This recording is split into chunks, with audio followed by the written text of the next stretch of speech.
Hello everybody. I hope everybody's doing well. Um, Sunday yesterday, and I've been working on equipment that has been sitting here for a little bit. So I want to get everything out because I'm going to start dismounting my desk. I want to talk a little bit about this radio, this particular radio. This is a Ranger 2970. This is from my friend, the guy that I built an amplifier, a bass amplifier. A while back. I think it was back in January.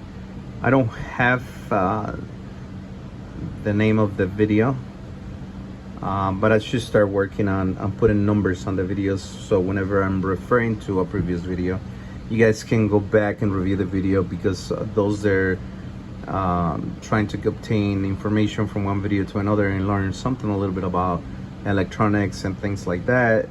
Then you put two things together, it's kind of like a follow-up in a process, in a class. So in that video in particular, I talk about poor grounding and evidence on poor ground on his video, on his amplifier, and how I was able to do a reverse engineer and show the effects on evidence. For example, I'm talking about the S239 Teflon connections for the coax and how it was burned out. Some people make comments, oh, it's dirt, it's the oxidation between the air, and blah blah blah, but it is not. Today he brought this radio to me because he burned the connection. So why this connection burned out?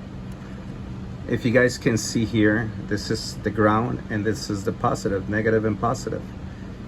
If you guys see on the front of it, the negative is completely burned out, right? So what happens in here, that it's the ground, it was getting really hot.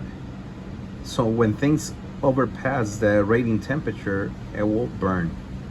But why it happens in equipment when the negative is turning too hot? Well, it's a poor ground. It's something wrong with the system. And we go back to the video because, and the evidence, when I look in the amplifier, analyze the amplifier, the things that burned out inside the amplifier, I realized there was a factor of being poor ground. Here, 5 months later, I think it's, about 4 or 5 months later, he brought this radio to me, and we have a ground connection burned out on the plug. So this one, this is the chassis mount, as you guys can see. The center part is the ground. If you follow the lead from this plug, if you follow the lead, it turns out to be the emitter. It's right here. Let me put it.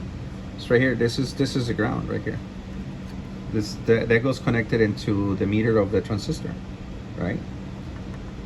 Poor ground, really poor ground in his station. So we find an evidence again of poor ground in a station, and why it's so important. Ground connections, grounding and bounding in your station, it's literally I would say 90% the same thing when someone talks about what is more important, the antenna or the radio. I think your antenna system is more important than the radio. The radio is just gonna emit your voice. It will send your voice out to the antenna, and the antenna will radiate. So the stronger, the less losses we have in the antenna system, the more power the antenna is gonna radiate, right?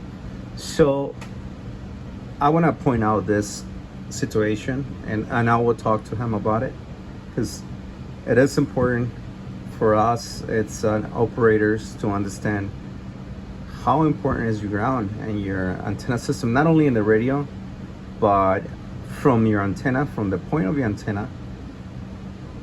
We need to protect our equipment, so we have to use grounding to receive a lightning, for example, right? If you think that putting a 14 gauge wire and you consider that it's a ground, yes, it's a ground. For what type of ground? We're talking about eliminating common mode, eliminating static, and the atmosphere, what is that 14 gauge ground is going to do into our station?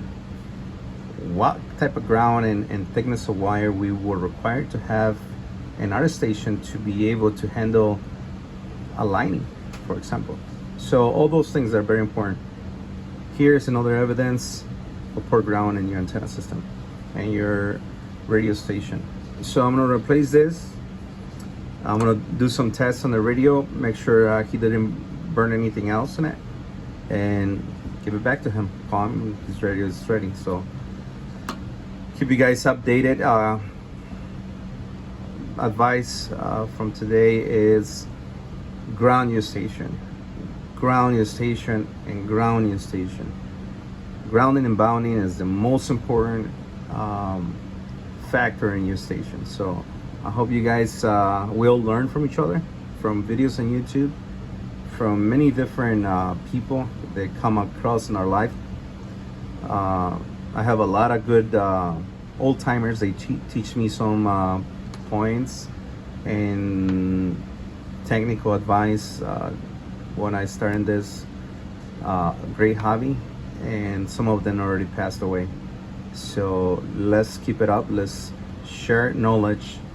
That's what we have YouTube for, and I'm uploading this video to share our knowledge.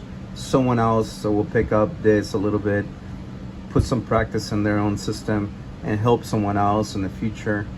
And whenever we're not here, those videos will stay up there, and it will help someone. So share your knowledge, guys, guys and girls. Share your knowledge if you can. But here I wanted to share you guys poor ground system. Unfortunately, this is Teflon. For this to burn out like this, boy, it was hot. 73, and be safe out there.